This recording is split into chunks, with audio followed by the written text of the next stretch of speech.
Hello, this is Pastor Jay, and this is the story I want you to reflect on today. There was a man named John. He had arrived at the airport, and he had his carry-on luggage. He received his boarding pass and made it to the first security checkpoint. And as he got in line with all the other people that are going around the world, going to their destination, some for vacation, some for business, and some just to get away, he stood there with them, having light conversation with the person in front of them and the person behind him. As he approached the conveyor belt to where he would have to take off his shoes and his belt and put his carry-on on the conveyor belt to be x-rayed, he stopped, he wondered, and then he shrugged his shoulders and he took off his belt, he took off his shoes. He put it in the one container and slid that down the conveyor belt. Then he put his carry-on in the container and he slid that down the conveyor belt. And as he walked through the x-ray machine for himself, everything seemed to be fine. His belt and his shoes made it to the other side of the conveyor belt to where he could go on to his destination and get his plane. But in his luggage, there was something. And the TSA expert kept looking at it, going back and forth through the x-ray machine. And then I saw a hand go up like a red flag, and his bag was pulled aside and the heat was pulled aside.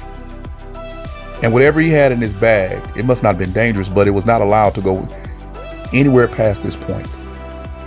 And they said to him, either you can stay here with whatever this is, or you can let us throw it away and you can go on to your destination.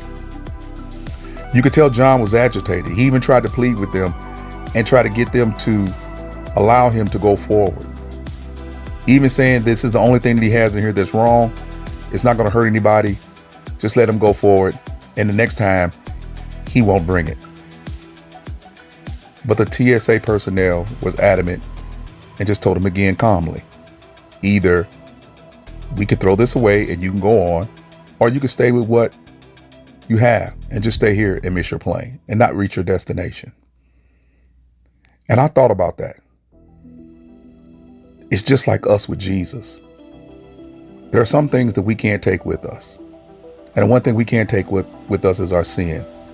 That thing we used to do that was really fun, that Jesus says it is against everything that he died for. And as we get closer to Jesus, there's just certain things that we cannot do, things that we cannot take.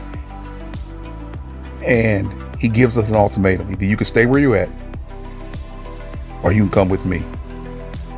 Even in our maturity process, there are some things that the next level of maturity you just can't take with you. Yeah, they're all right where you're at. They're all right where you came from.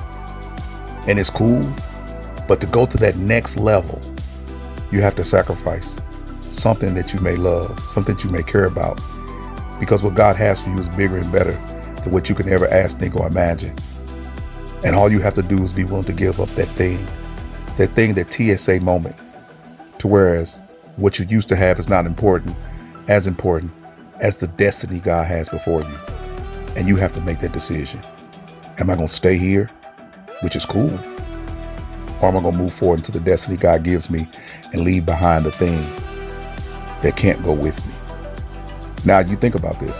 The thing or the things that can't go with you past the moment of decision, the crossroads moment, people, places, things, attitude, rituals, rites, past friends, past associates, past situations, the way you think about things can't go with you into your new destiny. And God is saying, trust me, I have something better for you. Leave it behind and come on, catch this plane. How many of us are stuck in the past, are so nostalgic about yesterday that we can't trust God enough to give us a brighter today, to where our latter days are better than our former days? Are you going to catch the plane? Are you going to move forward in your destiny? Or are you going to stay back and be nostalgic and want to hold on to what God is trying to deliver you from?